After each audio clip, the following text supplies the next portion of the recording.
Why does that? Ooh, Pike is such a gross coffee. Trouble, don't even, baby. Hush. Okay. You guys know, I really want to ask us, it's y'all, I bet y'all like, why you got all this stuff on in the house? I got this stuff on in the house because my air is still on. And then it's cold in, Georgia. And so my house is like 60 degrees. I'm not turning the heat on because tomorrow it would be fucking hot outside. But anyway, serious question. So I'm not joking around right now. So if y'all are coming here to look for laughs and jokes, I'm not joking right now. This is a serious question because I want to know. I just want to know because what I just posted on my story about the girl who was in the toxic relationship and then, the domestic violence or whatever the case is. So if this is a sensitive topic to you, then you can go in and go out because I don't want to make nobody triggered or, feel some type of way. But when I posted on my story about, the girl who was in that relationship and she whatever, and now she's passed away or whatever because her ex-lover killed her. There's women now hitting me up. And when I gave my little motivational speech at the beginning, I've got a couple of women saying it's not that easy. It's not that easy. It's not that easy. So I wanted to have some people come up here and tell me why, get me to understand, not Shaquilla, baby. That was not a relationship. If you don't know, go look at my story and come back. Please don't get me off topic. All right. Get me, and I'm not being rude, I'm sorry, that might have came off rude. Get me to understand why somebody blacking your eye is not easy to walk away from. Why somebody busting your lip is not easy to walk away from. This is just me saying all this, and I want you to come in and tell me so I can understand. Why somebody said it's definitely no. Now I'm gonna tell you I'm gonna tell you what some of these people were saying, and what some of the stuff. And this is not me being insensitive. This is just me. Sometimes you gotta hear stuff blunt as hell for you to be like, bitch. Okay. Just how is it easy? Somebody breaking your bones. How is it not easy to walk away from that person? How is it not easy? Because one lady told me, she said, I would hear his car pull up in my driveway and I would get in defense mode. Who wants to live like that? Then somebody else said, I had to walk around on eggshells because I was just like, oh, if he drinks too much tonight, he might get upset with me. What? If he only gets like that when he does this. What? How is that love? How do you want to stay and deal with that? How? And then especially when you have children, and then somebody else was just like, when you have kids, it's different. Because now you got your children and that connects you to, I'm sorry. When you have kids, I feel like that should make you want to leave faster because kids see it. And then let's say your kids are now going to think, oh, well, I saw daddy hit mama, so now that's what I'm going to do with my girlfriend. The daughter's going to be like, well, this is what, don't answer questions yet. Hold on one second. I'm going to start reading them. And their daughter's going to be thinking, well, hey, this is what mama went through. And then when they start doing it, you can't tell them nothing because they're going to be like, well, mama, you did the same thing. And it was just like, what can you say? So, and then this other lady, she told me, I'm not saying names or whatever the case may be. This other lady told me, she was just like, what did she say? She was like, she said, when I finally left, and this is what I think some people are scared of. She was like, when I finally left, she said, one day she said after, some people were saying they dealt with it for 10 years. One said 14. One said 6. What? So one lady told me, she was like, when I finally walked away, I was able to get away. She was like, what did she say? When I was able to get away, I took me and my son, we left, but we had nothing. She said we had to go into a shelter and I lost everything. And that's another excuse some women were saying, I'm going to have nothing. This is why it is so important, you guys, to love as a student of psychology. It's because of many reasons. But no, I'm going to get there, friend. Hold on. Some women, that's why I tell women, it is so important to love yourself. It is so important. And don't take anything I say as teaching, but what I do believe in is I believe in self-love. I believe in God. I believe in just strength, faith. So I'm going off of this. I'm not going off no books and nothing like that. So don't take this as facts. But anyway, I tell people to love yourself. You have to love yourself. If you don't understand how to love yourself, if you don't understand how to know how to be alone and provide for yourself, then you're going to be looking for that in a person. That's why I tell people when they say all that 50-50 and I need somebody to complete me and I need this. No, when you're supposed to have all that on your own. And then when you get with somebody, y'all add on to each other. You don't need a man for money. You don't need a man for this. You don't need a man for that. Have all that on your own. So then when y'all get together, it's like y'all are building with each other. Not, oh, he's providing. He got this, he got that, and she got it. No, it's just like, it's a team. So anyway, I just want to know, why is it so hard to leave? Just tell me. Somebody said books will never compare to, yes, but tell me, why is it so hard to leave after that first hit? Now, mind you, y'all could have been together for 2 years, 3 years, 6 years, but after that first hit, if somebody wants to get up here and tell me your experience, that first hit, why is it so hard to leave?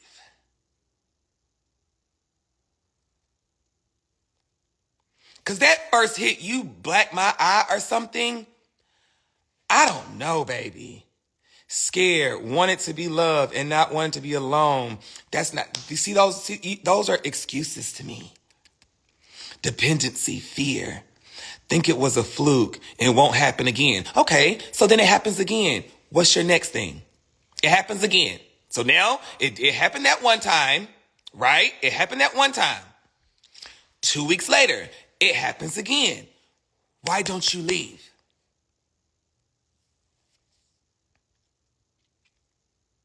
I just need you to sit down and just look at the things you're saying to yourself, what you're trying to make yourself believe. So just listen to me. It's like you're trying to make yourself believe this stuff.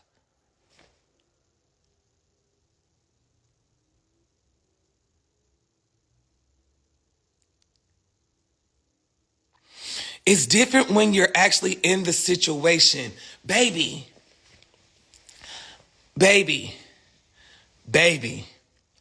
I love myself too much.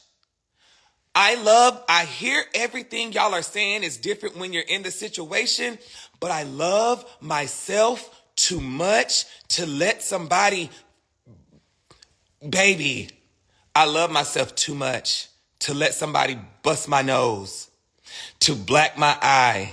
You have to love yourself. You have to love yourself. Everybody's not strong-minded. True.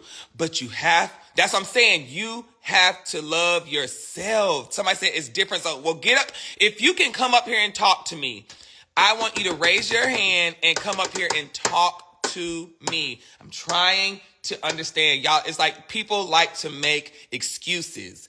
And I need you to come in here and talk to me. Come up here and talk to me. Because everything I'm reading is excuses.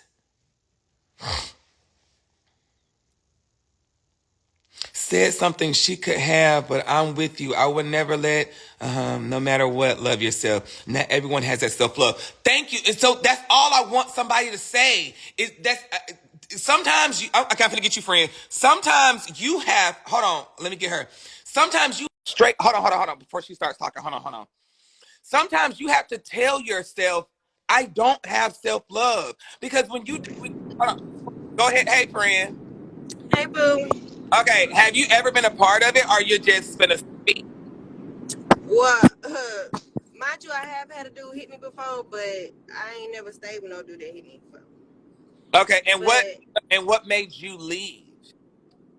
because that nigga hit me. But I'm just saying, my point is to what you said earlier about your kids seeing you get hit. As you get older, subconsciously, that's what you look for. You know what I'm saying? Like that's how you. Like I heard somebody say, I don't know if my nigga love me if he don't hit me. You know what I'm saying? It's that type of thing. Oh, that's disgusting. That's disgusting. But I know, but it be that way. A lot of kids that grow up with parents who fight, that's what Hmm. they look for when they get older. And see, yeah, and that's what I was saying because and to me, I feel like, okay, so what if you were a person whose parents never did that? So why would you accept that? Oh, that's a good question. I don't know. It's hard to say. Um, Because I'm just trying. It's just because I see a lot of it, and I just see a lot of it, and this I feel like domestic violence is the one. It's like that's one thing that really stresses me. it's hard to understand. Yes, because Right. I don't get it. I just don't get it, and I know people keep saying it's a Yeah. thing. People keep saying, "Oh, it's a mental thing. It's this," but like, if you say that you're looking for love and you love somebody, how is that showing you love? I just need somebody, if they can get up here and tell me how that person hitting them or abusing them is showing them love. Get me to understand why that is love and why you think that is love. I could be like, okay, I get, hold on, I You hands, okay? you should also keep in mind that some people like that toxic shit too. Some people do. I would never understand that because I enjoy my peace in my relationship and even by myself if I have to. But some people, it's like exciting. You know what I'm saying? I don't get that at all. But I don't know. I can't speak for those other people because it took one time Hmm. for me, and Hmm. it was over with, baby. It Hmm. was over. Okay, well, thank But you. And let me get, I see somebody else raising their hand. I see some good responses too. So let me hit you back. okay. All right. So somebody said the fear of being alone. Okay. And I've heard that a lot too. So if it's the fear of being alone, you would rather be with somebody doing that to you because you don't want to be alone. I just don't. And then somebody said it's not for you to get. So then why? Okay. So if it's not for me to get, why reach out to people then? Right? So here's another thing. Let me tell you, here's another thing. Why reach out to people? Because then you have a lot of people who say, well, nobody tried to help me, right? They say, nobody tried to help me. I had no help. But when you have all these people helping you, family members and friends, and then after a while, they start saying, well, there's nothing I can do. There's nothing I can do. And now you're alone. And now you feel like you've got nobody. So now you're just depending on that person who's beating you. But when you had your family and your friends trying to help you pushed them away and you kept going back. And that's why I feel sometimes the police and people don't take, you know how some people say police officers don't take domestic violence serious. And I think that's one of the reasons. I think they don't take it serious like that is because we come, we do the restraining orders, we get the people away from you, but then you keep going back. What more do you want us to keep doing? We get you out of the situation, but then you go back and you go back. And I feel like that's why people end up being in the hospital or dead at the and that's the last minute because you kept going back. Okay, let me get her. And I feel like that's why they don't take it serious, because it's like, what are we supposed to do?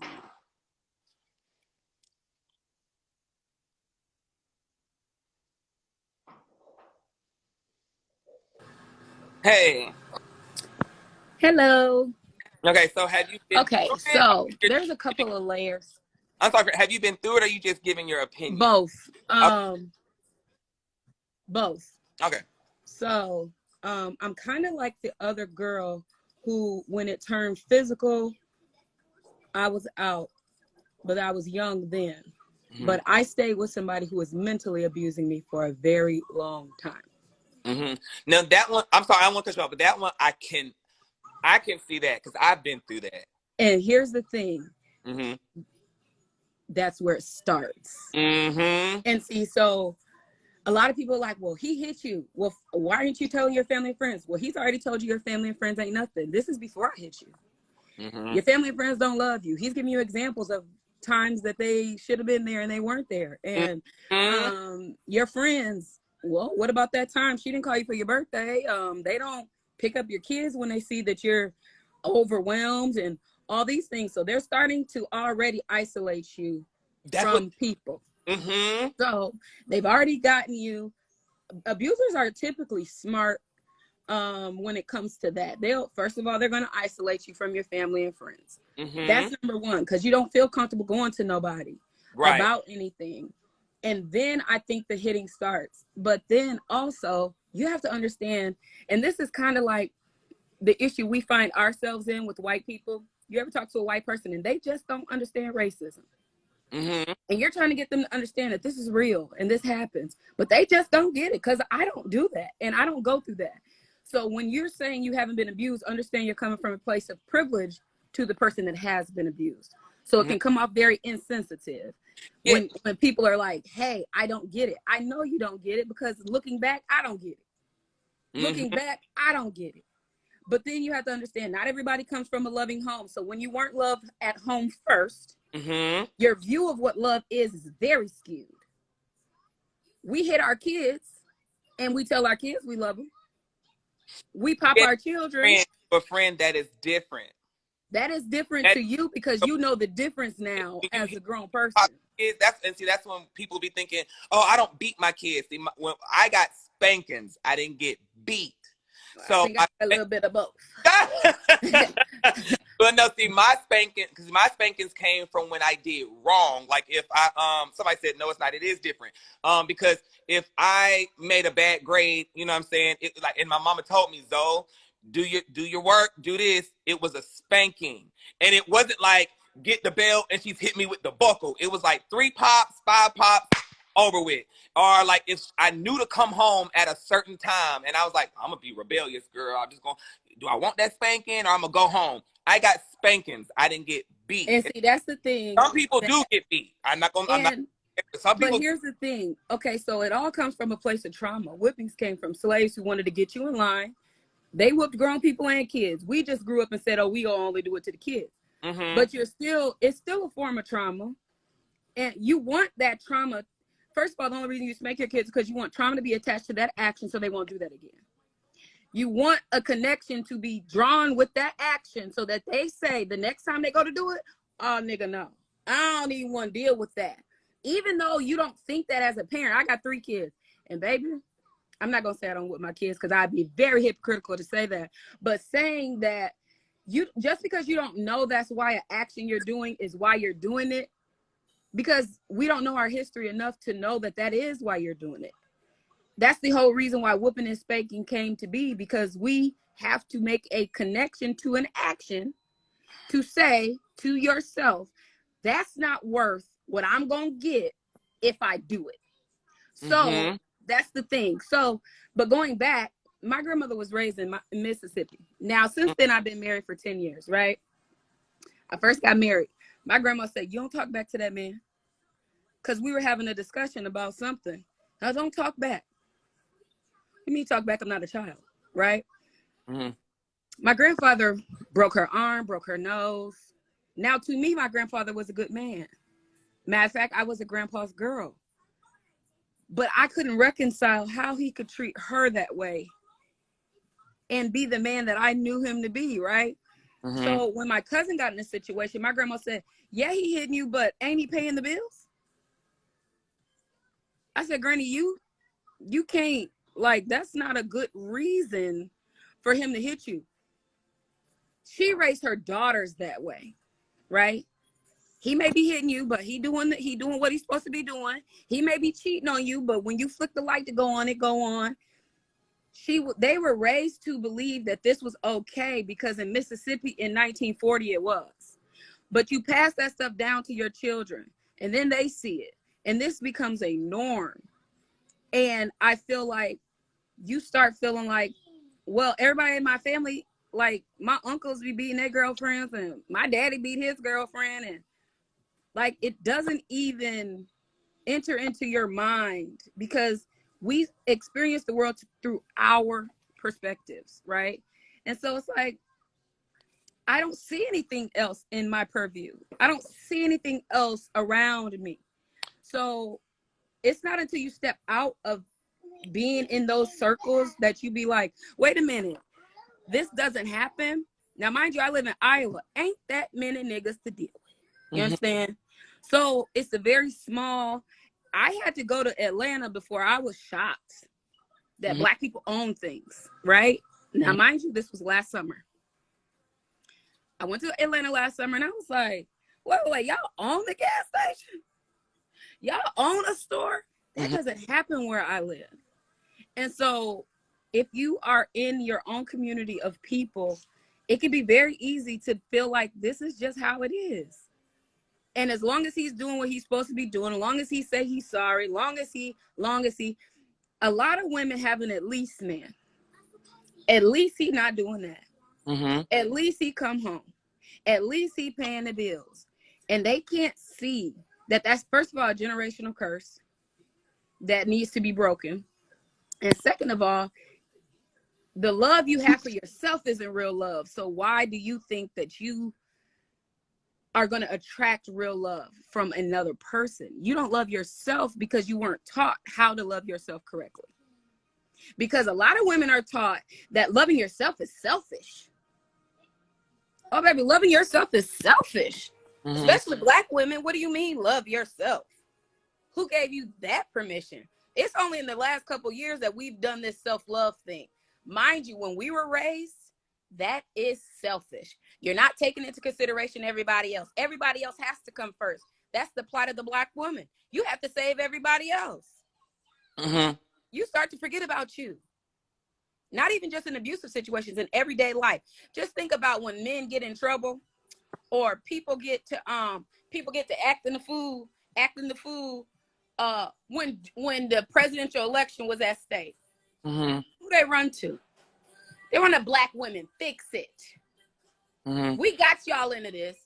Yeah, we got the family into this, but you fix it. So how in the heck do you expect little girls that you taught not to care for themselves, not to love themselves, not to appreciate themselves, to all of a sudden grow up and love yourself?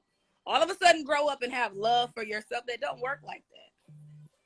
You taught her from a child not to love herself. You gave her a baby doll and taught her that her worth was going to be in mothering. You gave her a doll and told her that when you get older, you gave her a kitchen set and said, baby, if you don't cook, they ain't going to want you. It froze. Hold on 1 second. Hey, friend, let it come back. I think it's freezing. It's freezing. Hold on. Come back.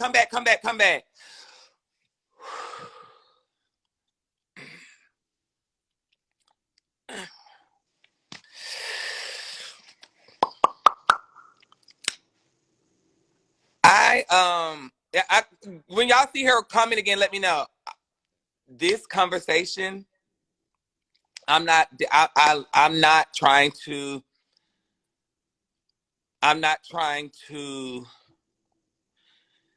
how can I say this in a really nice way?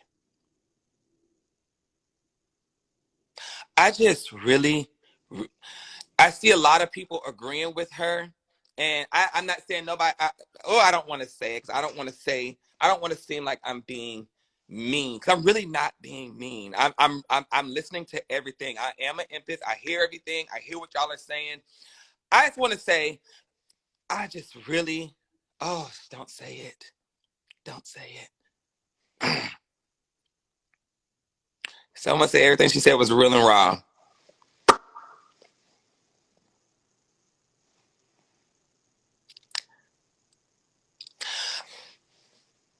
I don't know. I'm gonna get another woman. Is there another woman that I can talk to? I just want to say I am so thankful. No, I don't want to say that because I don't want nobody else to feel no type of way. I'm not gonna say that. I does everybody in here? Does everybody in here go to church? I know everybody believes in different things. Who goes to church? Who goes to church? Raise your hand. Who goes to church?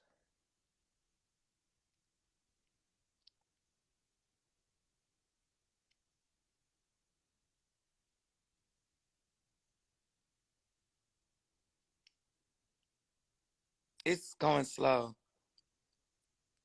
I don't. I used to. I don't go. You go. I was raised in church. Me. Okay. I just want to say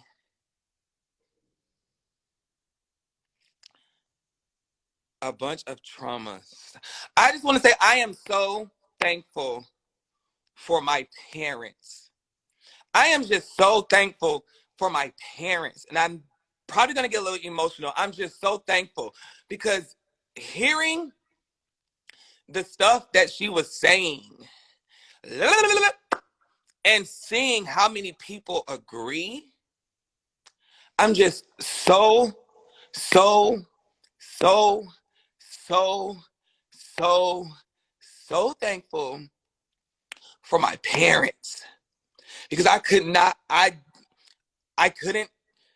comprehend anything that she was saying because my mom never taught my sister that. My dad never taught me any of that. It was nothing but love. I felt no trauma from a spanking. I didn't feel my mom was trying to scare me. I don't feel my mom was trying to put fear in my heart. I just feel my mom was telling me that there's consequences with the actions that you make. This is my side. This is my side. That was her side. This is my side. And I'm not saying my side is right, and I'm not saying her side is right. That's why it's good to hear everybody's point of view. That's why I was asking, what do y'all go through? Because I just never, I wasn't fearful of my parents. You know what I'm saying? I wasn't fearful of my mom. So that's why I said when she spanked me, it was just like you knew to come home, but you didn't. And I'm not doing this to try to show my power. I'm not doing this to try to show you that you're wrong and I'm right and I'm in control. It was just something could happen to you out there. You could have got into something. Somebody could have stole you. You could have got killed, or it was that. It wasn't like, boom, boom, boom, boom, boom. Mama, take your ass in the room and be the fuck quiet. There was no cussing. There was no anger. It was just, Zoe, you messed up. That's what I got. And then on top of that, that's why I tell people, I know people believe in what they believe in. I know people believe in whatever it is, whatever higher power. But that's why I believe God is so, so, so, so, so real. He is so real. And I encourage people to, even if you don't believe in him, believe in something that is love, because it will keep you from going through these type of things. When my mom's mom was raised in church, then her dad was raised in church, their parents was raised in church, then I was raised in church, my mom, and it was just like there was nothing but just love and understanding. And I know people say, well, church is this, church is that. You have to find that right church, that right group of people. I'm not saying that they're better than anybody else, but church, I'm telling you, the love of God or whatever higher power you believe in is so real, and it will keep you out of these type of situations, because when you love God and the way you love yourself will keep you from losing yourself in situations. You see things, I don't know. I just never, my mom never told my sister any of that stuff. Never. And I get it. I get it. The stuff there are generational curses or whatever the case may be. You see your grandmama doing this, and she said, hey, if he's paying your bills, boom, boom, boom. Because I do. My dad's side is totally different from my mama's side. You know what I'm saying? My aunties used to be like, I'd rather you drink in front of us than drink in the street. And then my dad's side, my mom's side was like, don't you drink that stuff, period. So I know there's different types of upbringings and things like that, but I don't know. I just, back to what we were talking about. Let's get back there. It's just, I really believe it starts with the love for yourself, how you were raised, and stuff like that. Because I saw somebody else saying, somebody said it's hard to get outside of that circle.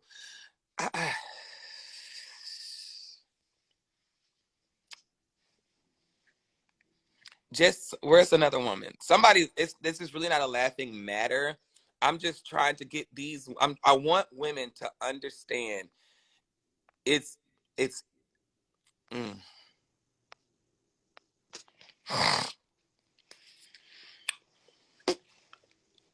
Y'all, I'm telling y'all, God is so real, honey. Hi, Zoe. Hey, How are you? I'm good. How are you? I'm good. Okay, so my situation, my ex, we were together for 11 years. Like, he told me, like, his mom was beat in her previous relationship. So, like, the first time he ever hit me, I just had our first daughter. And so, he was like, this is what happened to my mom, blah, blah, blah.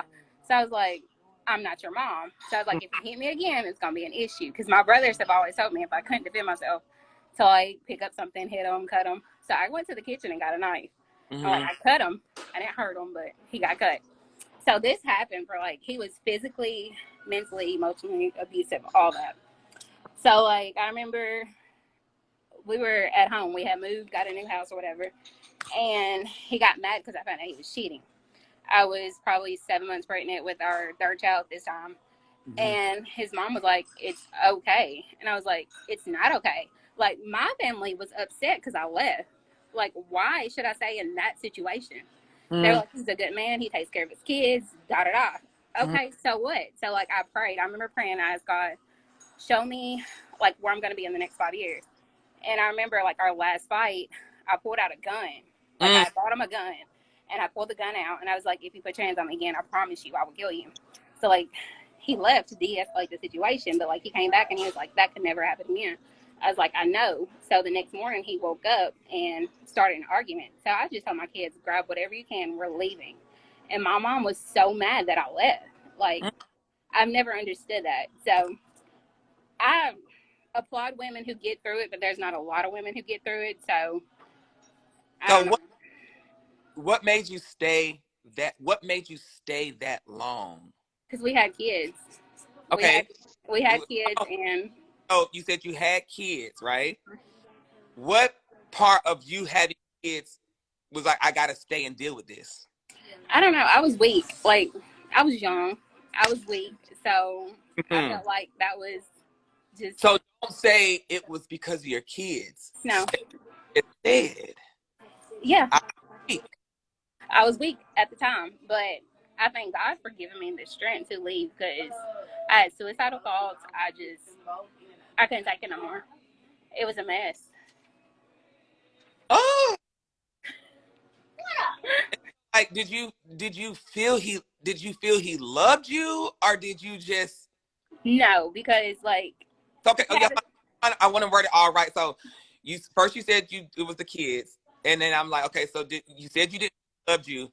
What do I want to say? Like, if you didn't feel he loved you, what else kept you there? fear, because he's a cop, he's in the military, and it was like, if you leave, there's plenty of ditches and fields where we're at. I could kill you, and no one would ever find your body. So it was fear, it was stress, it was being a mom, it was a lot. Not knowing you got And then granted, then you said that your parents and your family wanted you to stay with him. Mm-hmm. You felt alone. I did. Well, my sister, didn't want me to stay. But like my mom, she's still to this day, she's like, that's my son-in-law. So why didn't you go to your sister? Cause she had kids, I had kids. Because she know I'm crazy and I will go to jail. I don't Yeah. mind it. I will go to jail. So Period. would you have let her come with you if she would have asked? Like when we got in our first fight, I I called. pulled up.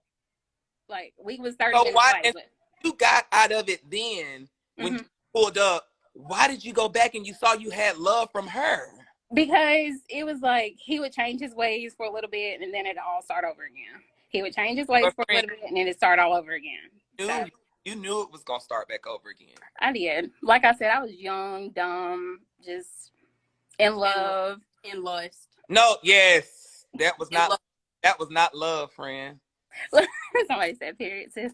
Yeah, that wasn't love. That was It just wasn't. somebody controlling you. Mm-hmm. They wanted power and they knew how to manipulate and control. It was. I'm glad you're out of it. So there's probably a lot of women watching right now. What would be your advice? Somebody who's been through that, what would you tell them now that you're out of it? I would tell them it's okay, like I just them, or what would you tell your younger self now if you could stop your younger self? To not go back. Like the first time was enough. Like I wouldn't. Any advice you could tell these women who are still stuck? It is okay to leave. Like there is light at the end of the tunnel. At the end of the tunnel, you have to pray. You have to keep God first.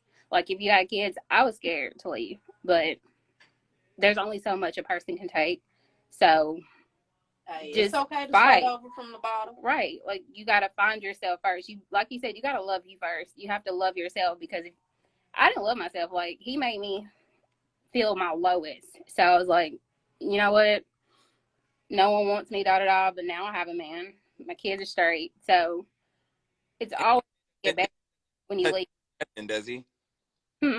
This man doesn't beat you or anything, does he? No, he's a good man. And feel the difference of what love's supposed to be? Mm-hmm. Like, I'm actually happy.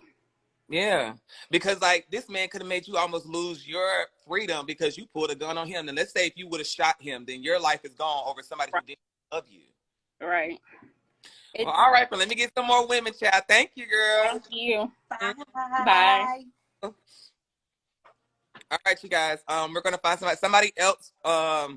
Raise your hand. But no, you guys, I'm just trying to let y'all understand. I want y'all to understand. Don't make any excuses for these people or for yourself. These people who are abusing you are sick. They're not good people. They're not good people. And I'm going to repeat it again. They're not good people.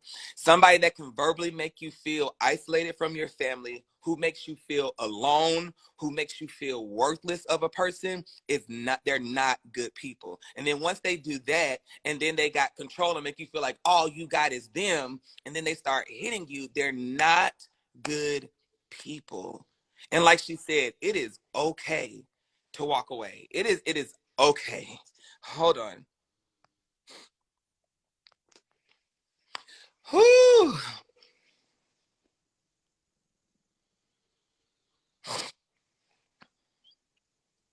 Cause see how she was trying to say she was standing for her kids at first, and then she was like, I'm just gonna be real, I was weak. You people like to start making excuses. Hold on. Hey friend. Hey. All right. Been through it, or are you just trying to give advice? No, I've been through it. It started when I was 16. How long did you go through it before you walked away? I didn't leave him until I was 21, and I did have a kid by him. Okay, so go ahead. Tell me your story. It started in high school. Like, of course, he was my first everything. First love, first boyfriend, first everything. I'm sorry. And it was like, I think it was more of like, it started as a lust and infatuation. It was like he was the first boy to ever give me attention. You know, I didn't always think I was pretty. I always felt like, you know how you go through that awkward stage when you're in high school, you just don't think you cute enough or whatever. So he gave me the attention that I wanted. And he actually was like, we should get married. Like, it was a whole to do. Like, it was pretty serious. And then it started when I went to college, and he realized that I had other guys that were interested in me. And then it started being like, well, why are you talking to him? Or, well, you need to stop going to school. And then my parents didn't like him. They found out that I was seeing him. So I ended up getting kicked out. And of course, I had nowhere to go. I'm an only child. So I moved in with him and his family. And then, boom, I come up pregnant. Like, what am I gonna do? So now it's like, okay, I've been with him. And at this point, he hadn't done anything to me, but he was already mentally in my mind. He was like, ain't nobody else gonna want you. I'm the only one that's ever been there for you. Look, your parents kicked you out. Look where you staying at, blah, blah, blah. And that's when it started. Like, I remember we got into an argument about something so stupid. I don't even remember. Like, it was dumb. It was something stupid. Like, I put on something and he didn't like what I had on. And I remember him literally lunging at me in front of everybody, like his friends. And like, he literally was like trying to hit me, and he bust me in my nose. My nose started bleeding. And I ran out the house, and as I was running out the house, I slammed the screen door and it smacked him in his head. Oh, that made it worse. But of course, he apologized. And by that time I was already pregnant and didn't even realize I was pregnant at the time. So yeah, he's done some pretty bad things. It's mental abuse, physical abuse, emotional abuse. He's raped me. It's all kinds of things. But and yours seems like her started from her being a weak person. Yours, like you said, yours was insecurities. You didn't think you looked good. You didn't think you did this. And then so when you finally have this one person showing you, oh, you're beautiful, you're this. But then once you start hearing that ain't nobody gonna want you, that's when I feel okay. But because you were already insecure with what you felt, I think that's like, well, does anybody else gonna want me? Exactly. Yeah.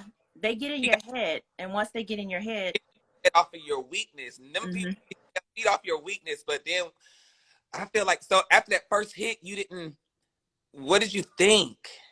At first I was like, did he just hit me? No, he couldn't hit me. And then it was like, he just seemed so like apologetic. He seemed so genuinely sorry for what he did. He was like, I didn't mean to hit you like that. I got angry. I was, it was an accident kind of thing. And I was just like, okay, maybe he's really sorry. Maybe he's not going to do it because he's never done that before, and then that led to, then he started pushing and shoving.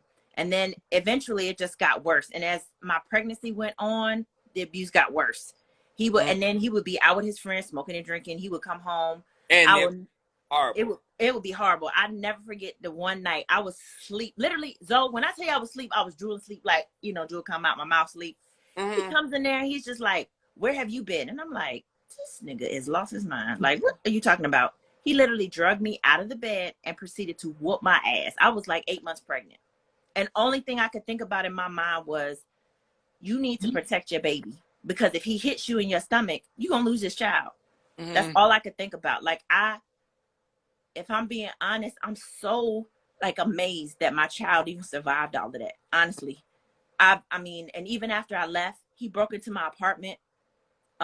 He put a knife to my throat and told me that he was gonna kill me. I remember he showed up to the house and he was like, I just want to see my daughter. I want to see my daughter. And I'm like, okay, well, you can't come in the house, but you could see her. And I let him see her. I turned my back for a second. And next thing I know, he had a gun and he was holding my daughter. And he told me, if you leave me, I will kill you and her. And in that moment, I didn't know what to do except my reaction was, hey, I need to change her. You want this to get her. Yeah. And I got him from her. And then when I got him from her, I called the police and they came and got him. Of course, his family always denied. Like, they knew, but they didn't want to do anything about it. They was just like, well, what you want us to do?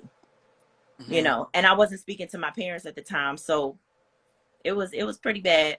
So what was the last straw for you? What made you be like, enough is enough?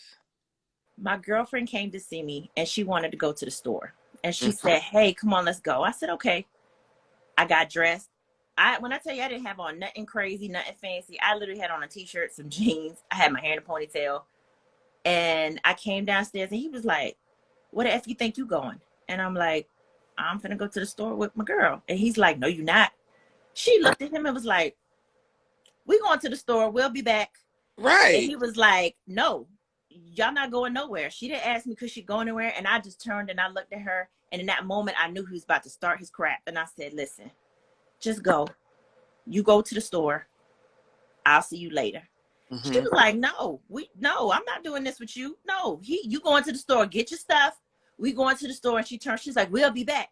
Mm-hmm. He was sitting on the couch. We were by the door. He literally jumped up and ran towards me. And she jumped in front of me and she pushed him back. And then when she pushed him back, I ran towards the couch. And when I ran towards the couch, I kind of tripped and fell, got up, and I was sitting on the couch. She literally came and ran and sat on the couch and sat on top of me to Mm-hmm. keep him from hitting me. And she told him, you're not going to hit her. Mm-hmm. Because if you hit her, I'm going to beat your ass. That's literally what she told him. Mm-hmm. And he was like, he would never fight anybody else, but he would always come for me. Yes. He always would come for me. So after that day, she was like, listen, you need to call your parents because you can't stay here. You can't stay here with him. And you have a little girl.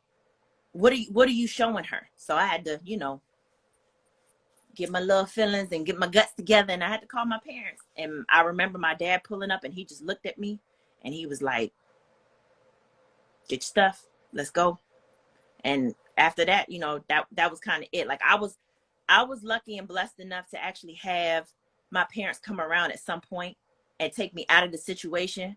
But it was hard. Even after I left, I kept feeling that urge to want to go back because I felt like I abandoned him or I wasn't, I was the one that was wrong for leaving him. But that's why I say it's an emotional and a mental thing. It's an emotional and mental thing. Because and you helped a lot, friend. You helped a lot because I can see why I get it because it's kind of like because I have never been through physical abuse, but I've been through, kind of mental a little bit where like everybody know I date like little hood guys or whatever. Mm-hmm. And so when I see them going through stuff and I feel like they don't have no family, no friends or just that, and I feel like I'm your only help. Right. I would allow them to still say some of the rude things that they would say to me. Right. And like, why you deal with that, Zoe? Why you deal with that? I'm like, and they alone, they ain't got nobody, they need me, whatever. Right. It came to a point where I was just like, you know what? I can't keep doing this because now I'm not mentally happy. Exactly. It's like, what are they going to say today? So I get that, so it's just, I know you felt like you was probably their backbone, but really they were really hurting you, girl. Yeah, it was hard. Like I would never wish that on my worst enemy, but I understand when women say it's hard to leave. It is. Because it's mentally, like you said, and like the other young lady said, I was weak and he knew I was weak. Mm-hmm. He knew I was weak and he preyed on it. Yeah. So so seeing your friend stand up to him, did that motivate you now? Because like that, I feel like that put a light bulb in your head. Like, it did. He didn't hit her like he hit me. Exactly. So it acts like he is. He just knows you were scared. Exactly. Right. It was like something clicked and was like, okay, you need to go. Like, cause this has gotten too far. It's to a point, and it was almost embarrassing. It was like an embarrassing moment for her to literally have to sit on me, and then for her to stand up for me like that is like, why couldn't I do that for myself? So it was in a moment for me, and I was just like, okay, yeah, this is it. I need to leave. I need to leave. Yeah. Yep. Yeah. I'm so glad you're having this conversation because this is not something a lot of people like to talk about. They just don't. And I feel like they don't because I feel like they don't want to offend nobody. But I think I think when you do kind of push it to that level where it's a person like me who just don't get it and you get it, I feel it makes us listen to each other because I like to listen. Yes. So you make me get it more because I know why y'all stay, but it's just I just don't understand after you get hit. Like, yeah, I could get like the first one. okay, because Mhm. you're like, okay, you know what? He probably didn't mean to do it. Blah, blah, blah. Right. Then when that second one comes, it's like, Yeah. okay, bitch, I just don't see like 10, Yeah. 20 years. Yeah. I didn't leave him until I was 21, and I was with him since I was 16 years old. Yep. It was. How was your life? Were you depressed? Oh, I was super depressed and didn't even realize like my hair was falling out. My hair was falling out. I have never been that small and skinny in my life. Like when I tell you, I literally worked up into the day I had my child. Like I went into labor that night after I got off of work. Like it was just miserable. Like he depended on me to do everything. Like he didn't want to work. He didn't want to do nothing. So it was like, okay, I had to work because I'm like, we got to live somewhere. We have to eat, you know. I also had my godmom think like she was a complete blessing to me. She would come over and bring food. And after I had my baby, of course, her daughter, you know, she would watch her for me and stuff like that. But I have to honestly say, you know, I'm not going to tell no lie. I don't go to church. You know, I'm a faithful heathen. I don't go during Christmas, Easter, none of that stuff. I just don't go. Not proud of that. But God has always sent somebody to me in my life to let me know I wasn't by myself. Even though I felt like I was by myself, I wasn't by myself. And she literally stood by me through everything. And she always said, if you need anything, you call me. And it would be any time of the day and she would come. And still to this day, like, you know, she's there. You know what I mean? Like she calls, may not talk every day, but she's there. So, you know, like I said, I don't go to church and all of that, but I do believe in God and I do pray all the time. And he's always been there for me. I will say that. And this is why I tell people it is so important to go to church. I know a lot of people don't like to because there are a lot of churches who just want the collection plate. The pastors come in there in these Mercedes and Lamborghinis and they got planes. I don't attend churches. Yeah. I like nice family churches, 100 people, girl. I like to go to them old Pentecostal churches where, you know what I'm saying? Like that's yes. and you can tell when a church energy is real and when it's just for show. Yeah. And people just in there come to church, show my outfit, or just to say I go to this church. But I always say it's good to go to church because every day I don't read my Bible. You know what I'm saying? I don't read it every day. I don't study it every day. Things that you're supposed to do. But just like me, school, like, you know, you go to school to learn, you get teachings. It's like that is what church is for, to help us understand life situations in church. They're supposed to you. So that's why my mama always told me, Zoe, I don't care if you don't go to Bible study. I don't care this, but just give God one day of your life, which is on Sundays. If you just go on Sunday and just get one day, just so you can learn and soak it up. So therefore, when you go through life situations like abuse or racism or this, you can pull that scripture, you can pull that moment and say, you know what? Let me gather myself together. And that is just so important to go to church. Just one day.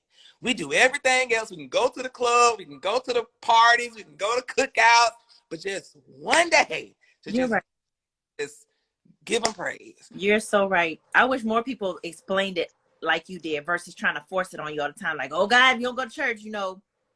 Yeah, you're right. You better go to church. Like my mama said, he wakes you up. Even if you don't believe in him, if it's whatever, I don't want to say, you know, some people don't believe in God, girl. But whatever higher power you believe in, whatever energy, whatever, they wake you up every day. Yes, that's every day. So you can't just, you know what? Let me go say thank you. Like you're right. We don't take that in accountability of like, you don't have to wake up. You could die in your sleep. But you know that. So I try to make sure I go every Sunday, even when I'm sick. Because sometimes I can have a headache. I can be sick. When I go into my church and I start hearing the music, I start hearing the word, I'm like, you know what?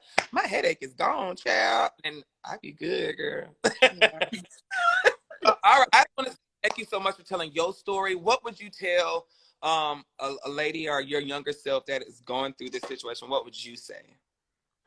To my younger self, I would have said, girl, run. This ain't it. He is not the one. To anybody that's going through it, I would tell them to, like you say, love yourself, be strong, and it's okay to ask for help. Don't continue to ignore what's going on. You know, and, you know, don't wait until it gets to be a point where it's too bad.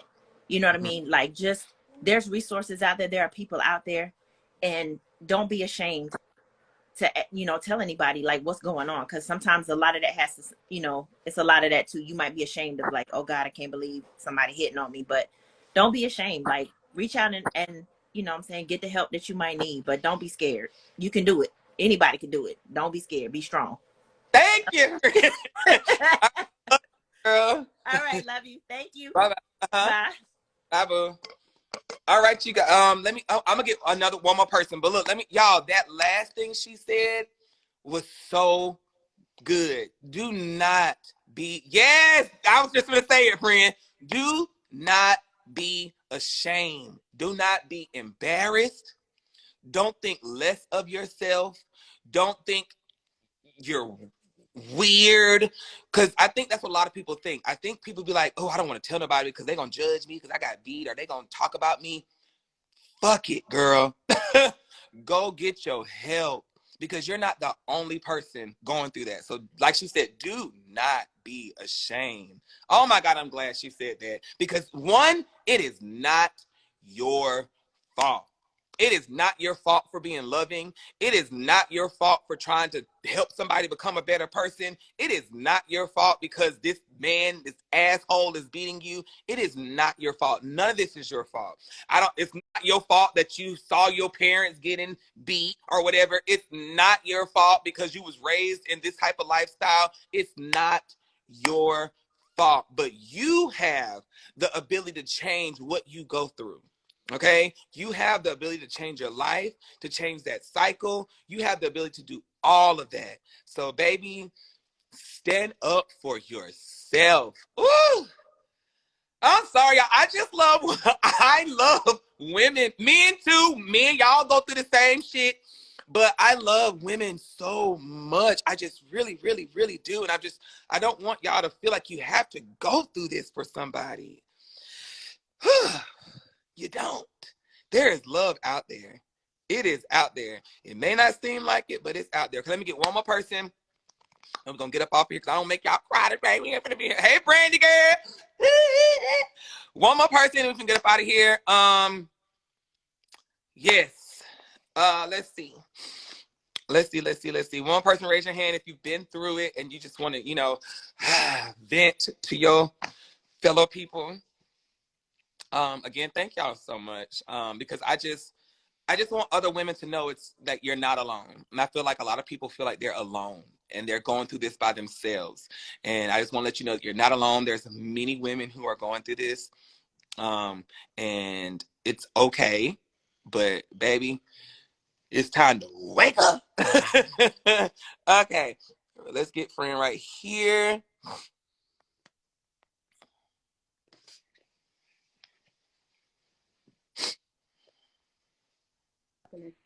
Hey, girl. Hey. What's going Hey, on, boo? Bonet. Okay, so you've been through it, friend. I've been through it. It started I've been through it. It started at home. Mm-hmm. Okay. Like you, I was raised in a church, very religious. I don't like to talk about it because I wasn't raised by my parents, and you do want to feel appreciative that you had a guardian to step in, but the beatings is where it starts. Like, I really have to work through it now because I have little girls that look up to me that are my Mm-hmm. nieces, and I have to really be careful with my discipline because when you're beating, even if you explain, it can be a disconnect. And when you say that it's something connected to a consequence and you get into a loving relationship and there are bigger consequences in relationships when someone feels hurt and they want love, you can strike out because that's how it is when you disappoint your parent or guardian. After Mm-hmm. that, I went and started dating at 16. I had my first boyfriend, and perfect gentleman, even to this day, a great man. And when things got really, really tough, how relationships get, a fight occurred. But it Mm-hmm. wasn't his personality and it wasn't my personality. Great people. Mm-hmm. And then later on in college, that's when it got bad. Like, I actually met a bad, like, hood nigga or Mm-hmm. whatever. And I'm telling you, beaten, like, get your hair done, throw water on your hair, tell you you can't go outside with your friends while they on the yard in college, like horrible stuff, you know. And I didn't Oh, feel wait, friend. It's about to end. It's on 20 seconds. Treasure lady. Come right back. It's about to end. It's got 17 seconds. So come back and I'm going to pull you back. okay, babe. All right.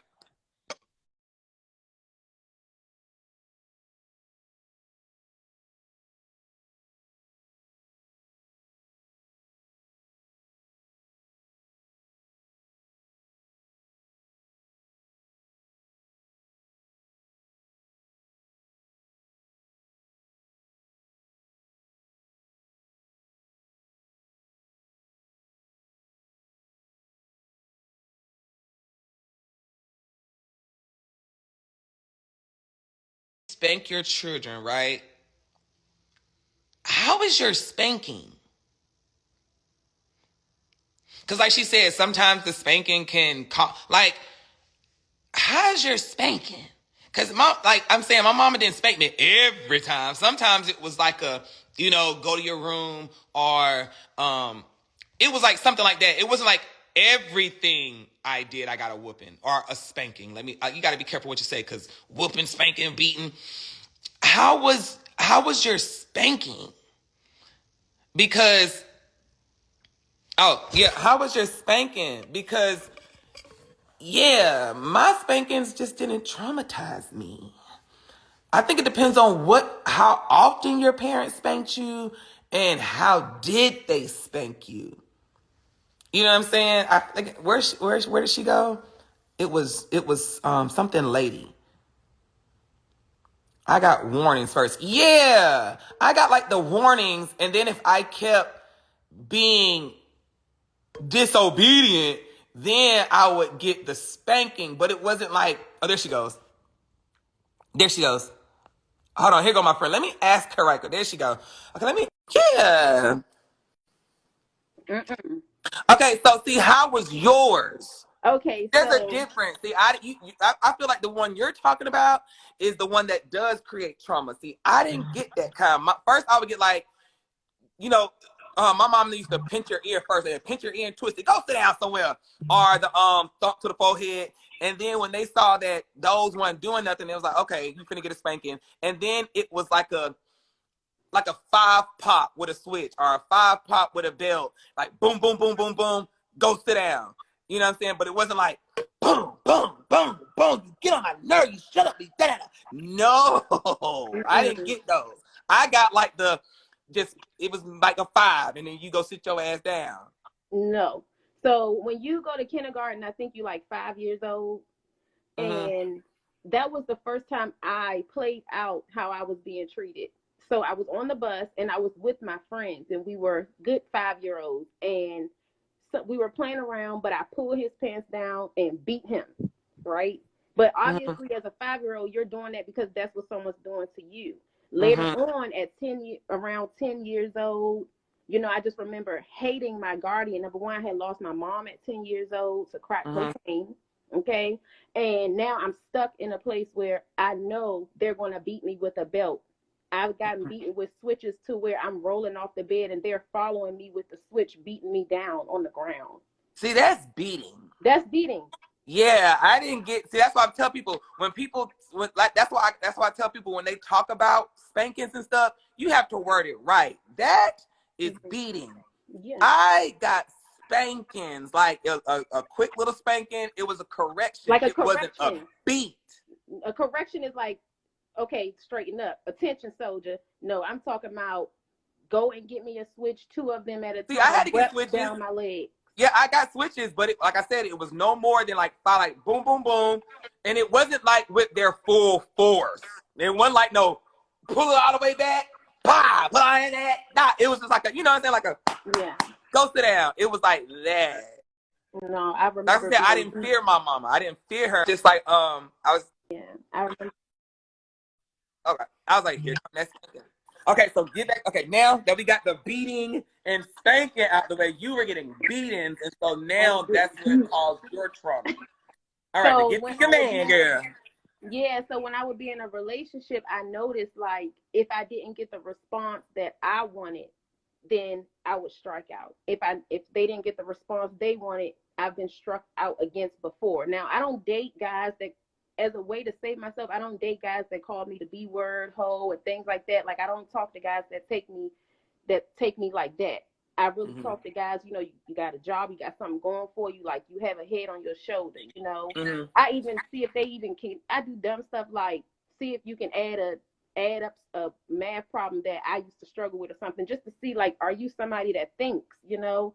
And now that I'm an adult, I can see that it's other types of abuse. And the real reason why I want to come on here was to say the law really doesn't take into consideration when it's financial and mental abuse either. So it's like sometimes, according to the domestic violence cycle, when that breakdown of communication stops, you know, and you guys are no longer communicating, you start taking away finances, taking away freedoms and things like that, they don't really consider that to be abuse. But I think that's the time for you to really consider leaving, because they are oppressing you because of money. They are oppressing you because of how you think. They will then, if they get mad enough, they'll kill you. And I wasn't really a supportive of domestic violence while I was going through it, because I was very young and we have growing pains. But it wasn't until Harper's Bazaar, you know, you have these email subscriptions, they sent me some kind of event and I attended it. And when I attended it, it was a domestic violence event for a new designer store opening up in Washington, D.C. And I said, well, let me ask the question, like, if people can change when you're in a domestic violent relationship. And the lady was like, well, yeah, it's a cycle and people can change, but you got to think that it can end in a fatal way. And not even a month or two later, one of my best friends, baby dad, was killed by one of his other girls. And I'm like, oh no, man, like, I gotta put my foot down. Like, I can't be the abuser. I can't have people abusing me either. You know, and I don't, as a woman, I don't want to even put a man in that position. So if I see that he's short-tempered, I'm just simply not going to date him. Simple. So okay, and then I'm gonna speak on what you said, and I want you to tell them like your story. I remember you said it started in high school, but then you got in college, right? It started getting bad. But when you said the law doesn't take domestic violence serious, and I said earlier why I feel like they don't is because just like with just people, let's say you have a family member going through something and you're constantly telling them, hey, get away, get away, get away, get away, get away, this, and they just keep going back. I said earlier, I think that's why the law doesn't take it seriously, because you file the restraining orders, you go do this, but then every time you do that or they come out of jail, you go back. Yeah, You know what I'm saying? So it's like, what do y'all expect them to keep doing if you're going to keep going back? Like, arrest them every 6, 7, 8 times for the 12, 10 years you stay with this person. Every time, arrest them. Next month later, arrest them. Next month later, arrest them. And they're doing this for 10 years. After a while, they're just like, ma'am, you're staying. No, that's fine. And I think that's why they don't. And I think that's why they don't. I think that's why they don't take it serious, is because it's like, you keep going back after we keep coming here for you. And it's like, what more do you want us to do? You know what I'm saying? And let's say they keep them in jail for like 6 months. Are you gonna be that person that's gonna bail them out too? You know what I'm saying? I'm not trying to sound insensitive, but I feel like that's why they don't take it serious until, and I guess they don't understand, like, you know, it's a mental thing too. They broke you down, they got into your mind, manipulation. But also it's just like, if they took them away now, like, that's your time to try to gather yourself. If they arrest them, gather yourself. But the fact that they done already broke you down, now you let them come back. You know, it's just, it's hard. And then when you're in the hospital hurt, it's like, it's too late. Yeah, like, by them being around validates you. That's how I feel like that relationship is validating you, but the relationship don't validate you. And I feel like as women, we can't allow society to make us feel like our relationship, the success of our relationships, friendships, careers, children, validate and make us who we are, because that's when you will start putting up with stuff that really you don't have to put up with. I feel like the society kind of have a pressure around us that we have to be a wife, we have to have a man or something, like, to be successful, but those that have to make you be abused when you don't have to be. I'm sorry, Kisha. I saw a comment. Somebody said they don't have the resources to lead. And I'm not saying everybody has family members, but there are some people who do have family members that really, really, really care about them. But because you're so lost into this person, you're not even listening to your family members anymore. Like you may have a brother that comes and fight the person, or you may have a cousin or a sister who's like the other girl, she had a sister who was like, come on, come with me. But because you're so wrapped up in this person, you're thinking you don't have the sources, and you really did. But it's because now you're lost in that person. You're not letting the people who want to help you help you. So then after a while, we start to get drained. Cause like, let's say we're dealing with this you call us, come push up. We come and help you. And then it's like a slap in our faces when we sit here and try to help you, talk to you, say, girl, you're better than that. You're better than this and that. And some of us would be like, come stay with us, or whoop, whoop, whoop. And then you continue, I'm just go back home. I don't want to make him mad, blah, blah, blah. And then now after a while, we're just like, you know what else can we do? And then like some of your friends don't want to fight them because let's say we fight the person, beat their ass, then we go to jail and you back with that person. Yep. So it's like we jeopardize our life to help you, and you go back to that person. And it's like, now you said, fuck my family. My family can go to jail. I don't give a shit, but I love this man who's beating me. And then that hurts your family and your friends. And then that's what pushes your family away, because now we're just like, what more can we do? Mm-hmm. That's true. Like I feel like when I was in college, it definitely ruined our experience. I had a little group, you know, you have your little Queen Bee group. People wanted to go out, have fun, you know, and I can see that it kind of did hurt the experience that we could have had, because I was listening to another teenager tell me what I could and could not do, and being beat on, and in a situation that I really didn't belong in the first place, because like my best friends were telling me, this ain't even your type of speed guy. You know, you're supposed to be with some Poindexter nerd type of dude. Where you get this idea from in the first place? You know, now we can't even go to the party. You know, you got to stay inside. We got to work around you. You know, it was crazy. You know, but I forgive, like you know, like you're saying, religion and things that make you feel forgive them. But just because you forgive don't mean you got to go back. Right. And when you're in an abusive relationship, you do have to think like, if they're doing this, they can kill me. Like, you can die. I didn't know that was that serious. If they're beating you, they can kill you. Yes. And that's why I'm trying to tell people understand too. Like, yeah, when somebody could be upset with you and just choking you, and you can die off of a choke. You can die off somebody punch you in your nose. You know what I'm saying? Like, it's just, you got to think about you. Yeah. But they're saying they want me to get a guy. So let me see if there's a guy in here who could tell a guy's size. But thank you so much, friend. My pleasure. I love Zo Navy. I love you too, girl. Okay. All right. So is there any guys in here that has been through it? So I have a question. Why do women attack you when you're trying to help? For example, I was always warned not to involve myself in domestic environment. Yeah, they because they'll just start saying, you don't get it, you don't understand. But I get that. I wasn't going through it, but I wish the people who were going through it understand the people who are trying to help you are coming from a place of love. It's not a place of trying to shame you. It's not a place of trying to make you feel like you're less than me. It's not coming from a place where I'm trying to attack you. The people who love you are coming from a place of love, who actually see your worth. What are the resources though? You said, what are the resources? If you don't have anybody, like the people in here are saying, find a therapist person who can talk to you, because now it's a mental thing. This person has broke you down. Just because it's not a domestic violence therapist, go and say, I am with somebody who is abusing me. And tell them your story. It is okay to go to get you some therapy for that. Talk to a counselor, talk to somebody. There's people out there to talk to. I know it may not be shelters you can go to, but if you have to just go to one of them damn shelters and say, hey, I need to just get away, girl, go. Run as fast as you can and don't look back. I don't know. Where's the man? There's a man in here. Is there a man in here? Yeah, I'm sure there's hotlines somewhere. I'm sure that, yes. Is there a man in here that's been through it? A man. But it's just, And then people always say they want these sources, but the sources are there. You just don't want to look. You just don't want to look. So at the end of the day, it's like, do you really want the help? You can't get into a shelter that easy. I mean, baby, I don't know, but at the end of the day, go to some type of counselor or therapist person. They can talk to you.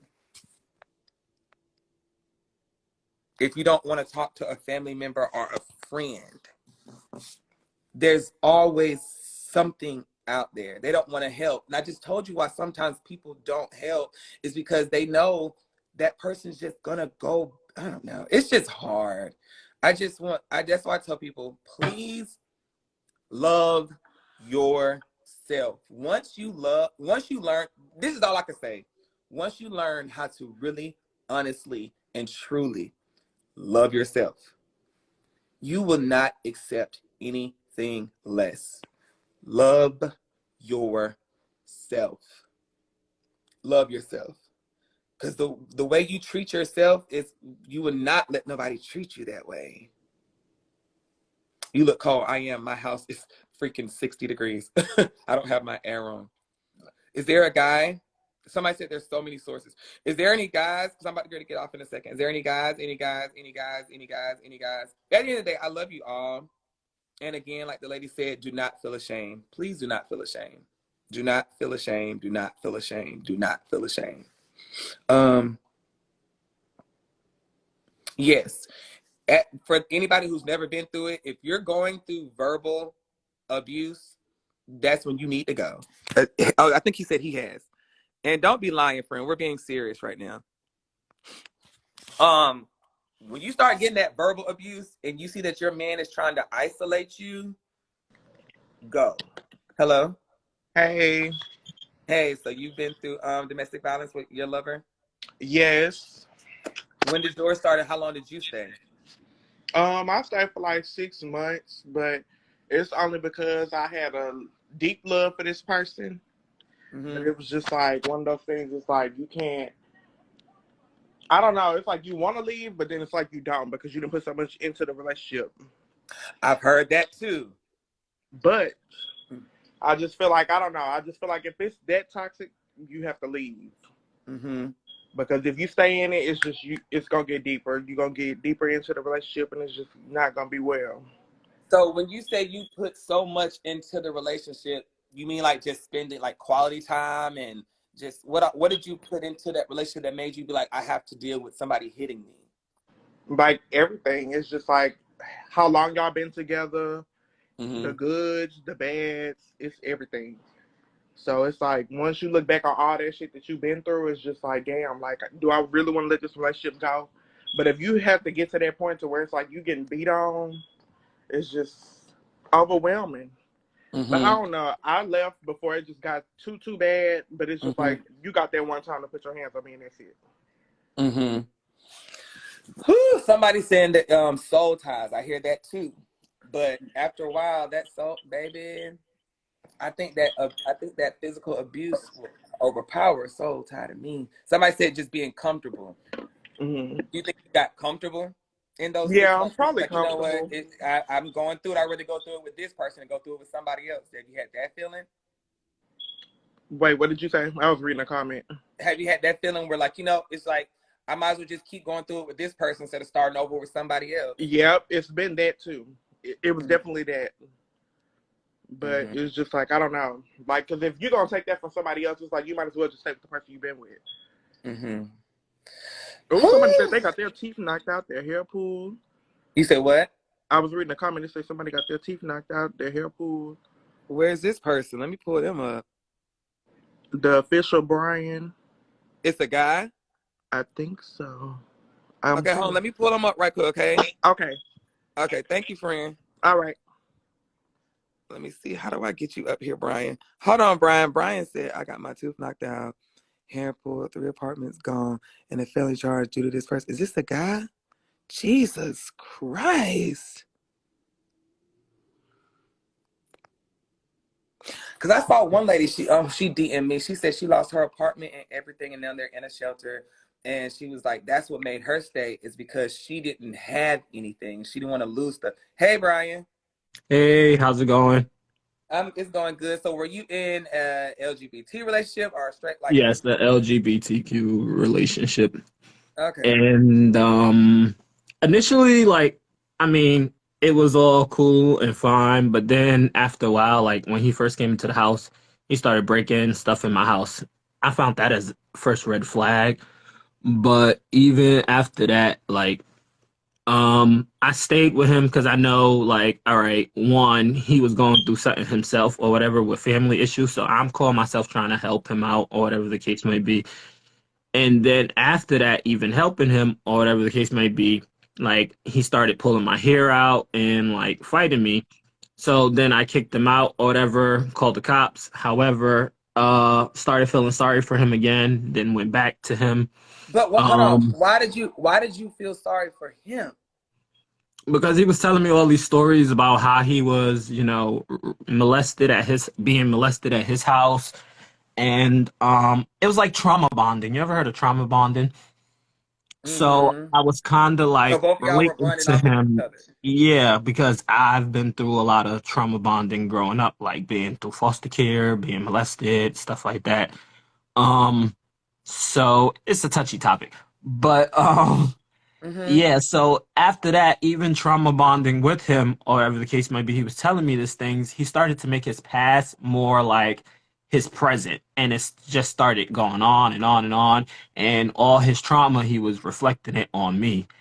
And like even up to this day, like he has, like I have a whole bunch of felony charges because of him, DV cases because of him. He totaled my car and like three apartments. And I ended up staying. I finally left when my mom died, but that was like the last straw. How, so are you recently just left this person? About a year ago now. How long So ago? How yeah, long were y'all together? 3 years. Whew, friend. My that was stressful for me just hearing all that. I had to exhale. Yeah, so I just like started getting back to the old Brian, and but it still hurts to this day. I'm not even gonna lie. Please never, Yeah, yeah, ever, yeah, I know now. ever go back. What made you realize? What made you know now, like, you know what, I never want to deal with that again? My mom passing away, and during her passing, before she passed, she told me like if I don't leave, she's gonna get one of my brothers to kill him. So that was like the draw for me. Yeah, and see, and like how, like, that didn't make you feel some type of way that you would jeopardize your own people who really love you to go to jail for somebody who is hitting you? Yeah, I yeah, just like yeah. that's crazy. Yeah. It But was I'm a glad you woke crazy. up, friend, because that's it's not worth it. I know you said y'all was doing the trauma, the trauma bonding where like he's telling you, hey, but sometimes I feel people do that to learn your weakness, to learn what's going on Yeah, with yeah, yeah. you, so they can, be like, okay, well, I would never do that to you. I would never make you feel this way. And oh, I understand. And then boom, they take off the sheep's clothing and they're this fucking vicious ass wolf. And they just Mhm. suck the life out of you. Yeah, yeah, yeah. So now I learned not like you can't really be too soft, especially in the LGBTQ community, and like you just gotta stand your ground and like I mean it's been a lot. It's been a roller coaster. Yeah, so everybody's story I'm hearing, it started from something in the beginning. The other girl just said she was just a weak person. She was weak. The other person Hmm. said she had insecurities.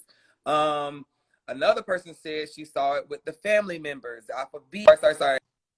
Like it was even getting to points Hold on, where I'm back. some of I'm my sorry. friends Again, were I think they coming saw. to my house to fight, this individual. And like even then they were getting hurt in the midst. And then he gets arrested.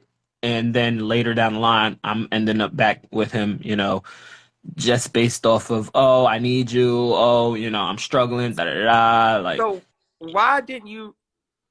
you didn't want to reach, like somebody said you can go out to psychologists, they're free. So you didn't want to like I reach was seeing out. a psychiatrist, but not for the domestic violence. I was seeing a psychiatrist for the past history trauma. And so Um, nothing didn't tell you to start talking to them about that? Not at the moment because I was stuck in love, or so-called thought it was love Lust, because yes. of, yeah. But no, so it didn't cross your mind to say, you know what, I'm going through these trauma now, but I'm going through something new and the person is beating me. Like, it's just, it's I like, started you know what I realizing it for myself a few minutes before my mom, like not a few minutes before my mom passed, but like probably like a month before she passed. Um, just because I started seeing like everything, like paying attention to all the details. I'm like, all right, this person has mental issues as well. Like I can't help him because I'm going through mental trauma and mental issues as myself dealing with him. So, I just I just think like, I mean, it took some time for me to actually wake up and be around family again to actually Mhm. realize like, all right, this ain't love, this is abuse. Like it really took me spending time with my family to realize to get away. And that's why But I say, even yeah, then, that's like why I tell even people now to family. this day, like I still feel like I'm still attached because I got warrants because of him. I got, criminal records because Baby, of him. you are not, So baby. it feels like you're still fighting a battle because of this person.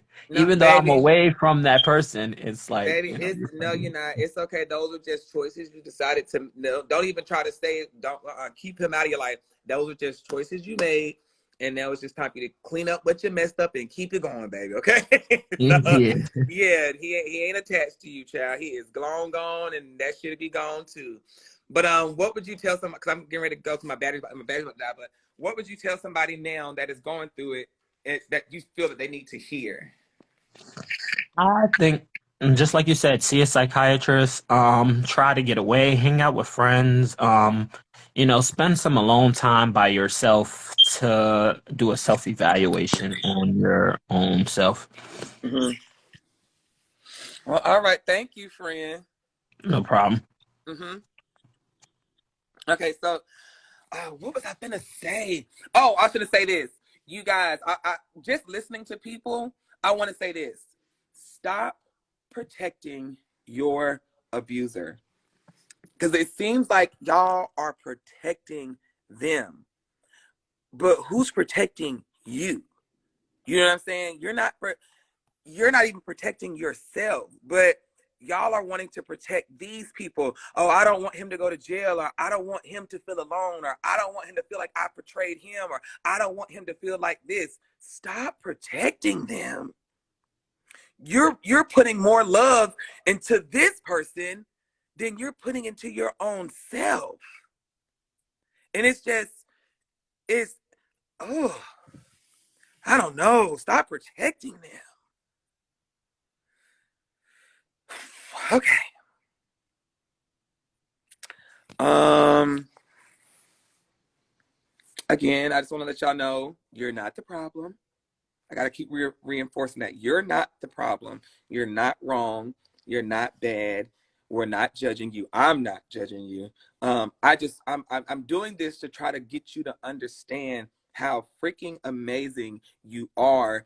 And you're actually really, like, even though we're saying that one girl says she's weak or whatever, you're actually strong as fuck. Because for you to go through and deal with this bullshit, you're actually strong as hell. But you're mentally weak. But you're a strong person. But you just have to find that strength in you to get away. Because, whew, child, baby. All right.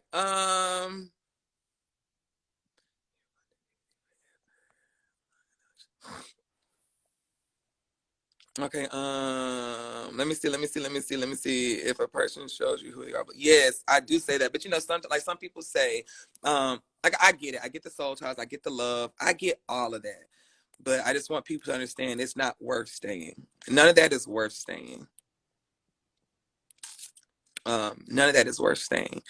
If I don't say, I don't ever save my lives, but they will be on YouTube. I know the person's recording right now. All you gotta do is type in Iamzoie's live and put the date in, and it will be on YouTube. This was a much, yeah. Excuse me. I just was seeing a bunch of the people in my DMs saying they've been through it for 10 years, 14 years, 6 years. And I'm just like, you're going through it so long. But yeah, again, I want to just keep reiterating, don't be afraid to leave. Do not be afraid to walk away. Because if somebody's going to tell you that I will kill your child or I will kill you if you leave me, then baby, you need to go. If it's running to a best friend's house or going, like somebody said, you can go, I didn't know you could do this. Go to a firehouse and tell them this is what this person told me and I need the protection, but you need to go. Go, go, go, go, go, go, go. I don't know. I don't know. I know it's hard because when you honestly love somebody, because it's a difference between you really loving somebody and somebody really not loving you. It is hard because like I said, I've been through the verbal situation where they said verbal things and it was just like, you deal with it or whatever the case may be, and because you really love that person, like I love you, you know what I'm saying, and woo, woo, woo, woo. And you're hoping they're going to change. You see the potential in people. And that's what I was going through. I was going through the potential. Like he has the potential to be a good person. He has the potential to be a good man, and he's not going to go through this and whoop, whoop, whoop, and he could change and I can help him change and I can make him a better person. You can't make anybody anything. They can only make themselves something. You can tell them all you want, instilling them all the good shit, but until that person in their mind wants to be a good person, baby, I don't care if you wash their feet. I don't give a damn if you make food every morning. I don't give a fuck if you clean the house, fucking pay their car note off. Girl, tell him he could be a king and sleep, or she could be a queen and sleep in that. Baby, you can be the best person in the world. You could bring your check home to the person. If that person does not want to be a good person, I don't care how amazing you are. There's nothing you can do to make them be a good person. Nothing. They gotta want to be. Because girl, I've tried to teach people, oh, it's there's more to life than this, and child, I was giving an example when she said wash the feet. I was giving an example like no matter what limit you go to, that's what I was trying to make you understand. No matter what limit you go to of just trying to be the best person, you can't make somebody change. You can't unless they want to. That's all I was saying. Girl, I'm gonna wash my man's feet. If he a good man, come in, baby. I actually did that too. I actually did it. I give my man pedicures. I will, girl, yes, God, honey, give me some of that good old Epsom salt, put it in the thing, and child, I give my man pedicures if you good. I give a good pedicure for my man, baby. I know you lied. But yeah, girl. Yeah, massage your man's feet. He probably watching. I massaged his feet. Girl, we don't go together now, but I mean, we never really went together. We was just, fucking around. But I know he's a good person. But yes, I used to massage his feet, girl. I sure did. Yes, girl. My mama massaged my daddy's feet. And they ugly. Oh, I'm sorry, daddy.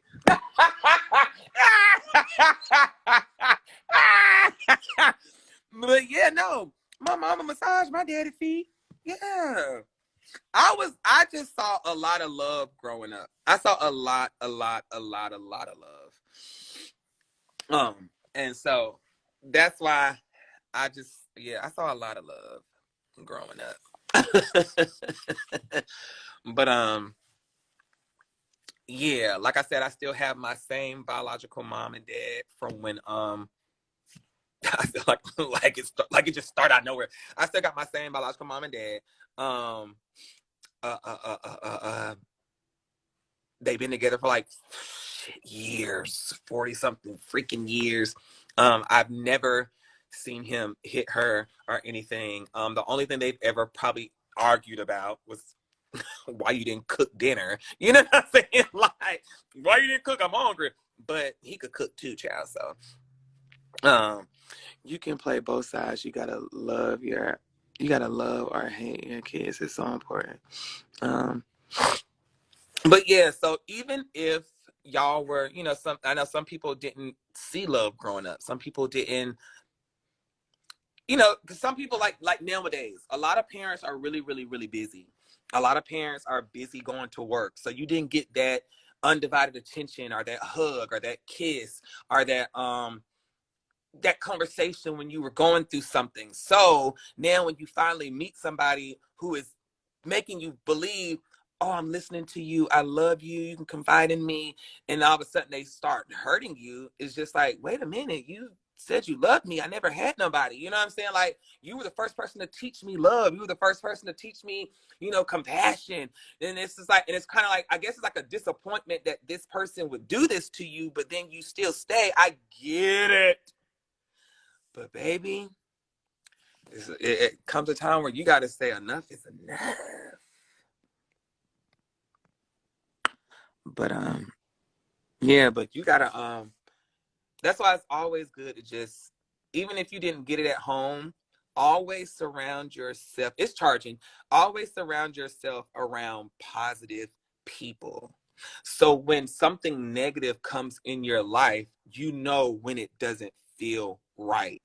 So I try to keep myself around positive individuals. Like, I try to keep myself around somebody who's doing good things in life, somebody who understands you got to love everybody. Because the type of people you hang around, you're going to start soaking up their beliefs and what they believe in. You know what I'm saying? So even if you didn't get love at home or whatever, find a friend at school or find some type of community service type thing you can do. Like, find what you're looking for in something positive. I'm not a good speaker. but yeah, like, I just keep good people around me. I do. I do. You just gotta keep good people around you. So when that negative shit comes in, child, you like, oh, wait a minute, my friends don't even treat me like this. My friends don't talk to me like this. Fuck is you talking to me like this for, baby? You gotta go. Like, yeah, don't come in here fucking up my aura. Don't come here fucking up my aura, man, because I don't go through this. So don't forget culture and traditions. Culture and tradition makes it hard for women to leave because of fear, and her community might tarnish her reputation.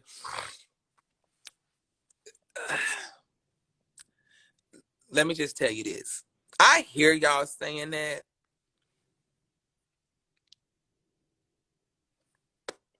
Break that shit. All that shit y'all been taught. Like, break it. Break that, y'all. Break it. Get that out your head. Break it. I don't know. Hmm. Hmm. Hmm. Hmm.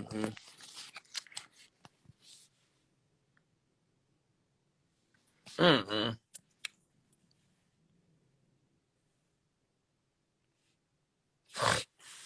I don't know. Like, I don't know. I guess, like, you know how, like,